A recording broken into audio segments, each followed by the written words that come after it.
돈을 연준에서 무지하게 풀었어요. 그러니까 QE 1, 2, 3라는 얘기는 아마 들어보셨을 거예요. 이게 뭐 퀀티테이티브 이징이거든요. QE라고 그러면은 완화적인 통화 정책이에요. 금융에 대한 완화적인 통화 정책인데 연준이 얼마를 자산을 사들였냐면요. 연준이 자산을 사들였다라는 얘기는 국채를 샀다라는 거예요.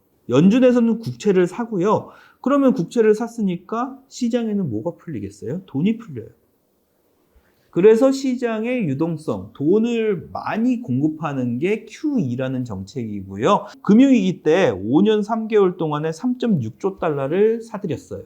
근데 이번 코로나 사태 터지자마자요. 1년 4개월 동안 4조 달러를 샀어요. 그렇게 봤을 때 이런 부분도 있어요. 그러니까 글로벌 금융위기 때 2013년 12월까지로 보시면 되는데 2013년 12월 QE를 종료한다라고 QE를 줄이겠다라고 발표하기 이전까지 3.9조를 풀었어요. 돈을 시장에. 근데 돈의 푼 양으로만 보시면은 코로나 이후에 1년 4개월 동안에 5조 달러를 풀었어요.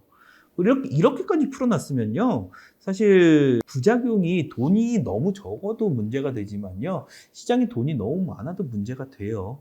그 부작용이 생기기 전에 시장에 풀려 있는 돈을 늘리는 거를 좀 줄여야 되지 않겠느냐라고 얘기를 하는 게 테이퍼링이라고 보시면 될 것 같아요.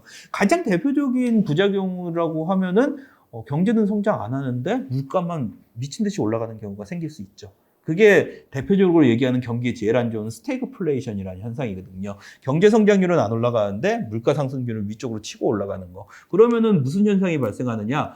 물가가 올라가니까 소비자들이 물건을 살 때 비싸게 사야 돼요. 근데 경제 성장은 안 됐으니까 소비자들의 임금은 안 올라간 거예요. 결론적으로 소비가 밑쪽으로 떨어지게 되는, 경기가 둔화되는 그림으로 연결이 되는 게 대표적인 부작용 중에 하나다라고 보시면 될 것 같고요. 테이퍼링 했을 때 가끔 오해하시는 게 이런 게 있어요. 테이퍼링을 하면은 자산이 줄어든다, 시장에.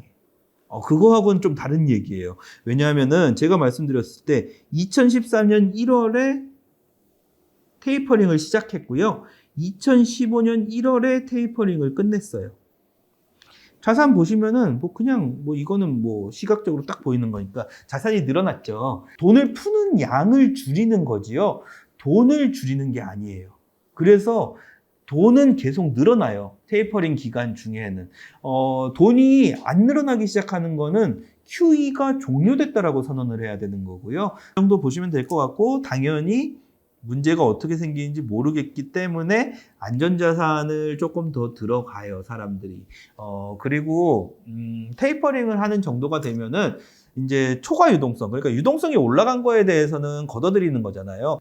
사람이요, 자기가 이제 돈이 적당히 있으면요, 보통은 그 돈을 가지고 생활해요.